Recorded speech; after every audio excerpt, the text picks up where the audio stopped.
no, this is a game that you do on your own, and it's an individual sport. And so not all your information is going to come from a teacher or watching it on TV or reading a book. A lot of it is your own personal experimenting on what you feel. It's all about feel and developing the practice skills to say, I think I got that shot. And that's always a good feeling to have. Okay. There you go, right at the ball marker there. But everybody's got their own way of swinging. Amy's not going to swing how she can. She's got shorter arms. I got when you're out here, have fun with it. Change it up. Hit different targets. Play games with each other. See how close you can get to different things, divots, you know, if there's leaves down there, hit it to leaves, hit it to different trees. So, but from 100 yards in, you don't have to use the same club. You can mix it up, use different clubs, be creative, because that's what this game is all about. From 100 yards and in. You know, this is where you're gonna. If I asked her what made her win some of the tournaments she won, it would be her short game for sure. Getting the ball up and down when it counted, instead of hitting that 250-yard drive. That's nice to hit that, but it's about the short game. It's about being precise. Be right here. And I could have my golf bag here, and I could say, okay, this is 100 yards, and I could pull the club out of the bag, and I could come up here, and I can, in general terms in my brain, I can be here. I'm here. I see the shot. I see what I want to do. In general terms, I know I want to hit this ball solid. I want to swing out on it, and hopefully I've judged my yardage. But the other aspect to it, from a mental side of improving your game, is you can be there, or you can really be there. I call it being there.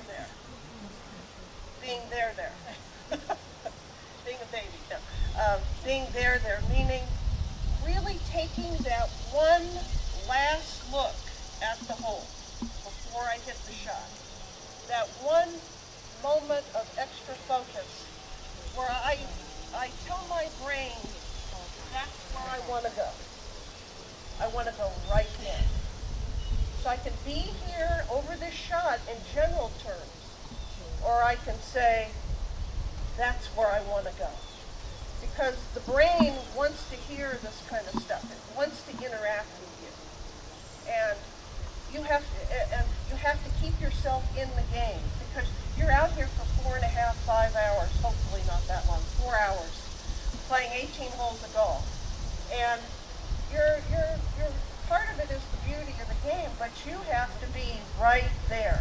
And it's that split second oftentimes of extra concentration, meaning you might miss the green left totally if you're there, or you might hit it 5 feet from the hole if you're there. And so it's a practice method, work on stuff like that, of training yourself to really be back a little bit, which allows you to swing a little bit more through the shot. But I certainly don't want to get crisscrossed with my shoulders going this way to the right, my feet going left. That makes it very difficult to swing. And right or wrong, it doesn't matter.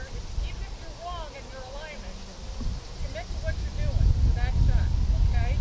So just because it's wrong doesn't mean the result has to be wrong, okay? So always commit to what you're doing. I'm going to line up as best as I can, get that lead. I'm picking the lead right here, getting square to that.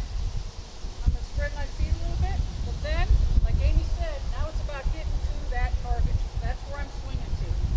Once I'm set up to the ball, I'm not really worried about it anymore. I'm right there. I'm going to put a nice swing on it. The forces are a softball pitcher is going to throw it this way, and a quarterback is going to throw it this way, and a pitcher is going to throw it this way, and a javelin thrower is going to swing out, and everything is constantly about extension. Amy, waste no time. Look at that. Pretty darn good there. Now is she going, okay, I need to take it back this far and I need to let it go this far? No, she's reacting to what she's seeing. But she's always following through and let that club keep going towards the hole, okay? my first instinct. You know, there's a lot of second guessing that goes around in golf. You'll tend to like look. You'll tend to, you know, have a shot, and it'll be right in front of you, and you'll think of every which way. You know, well, maybe I should hit this, or maybe I should do this.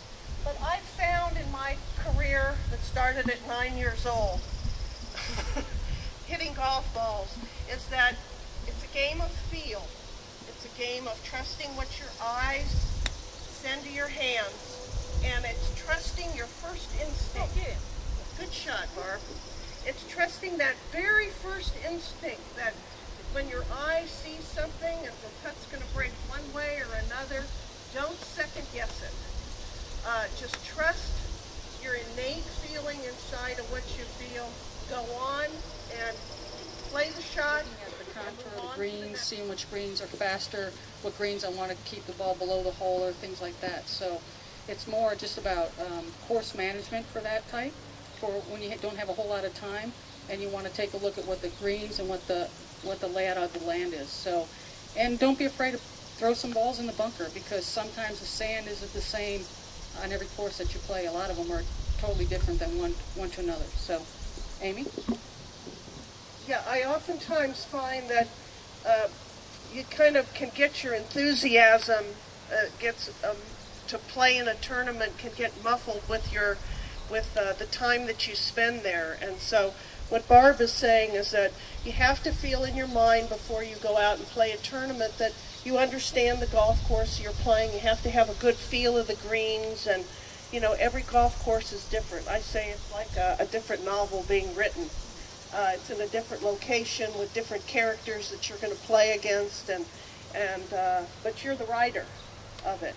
And there's an aspect to practicing a course and feeling comfortable and feeling confident, like you're going to go out and play good that week or in any event. But I really believe that you can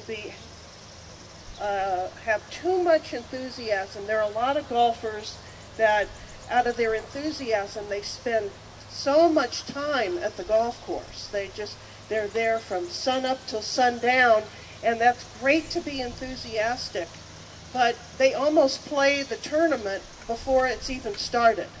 And so they wonder in the second round of a tournament sometimes why they run out of gas, or it seems like it's been a very, very long week for them.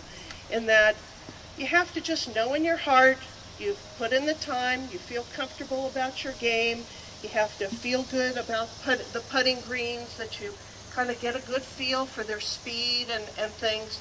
And then, you know, don't overthink it. That's what a lot of people do in this game. They overthink it, and by the time, for example, if it's a 72-hole tournament and it's on the LPGA Tour or the Legends Tour or PGA Tour, by the time Thursday comes around, they've been there since Monday playing 18 holes for every round in weather like this, and they're almost over-practiced.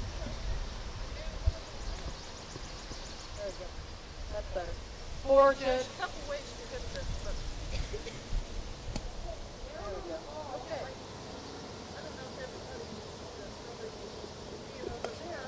And when you come down, the club's going to twist and open up and hopefully get the ball out. Good luck. Wow.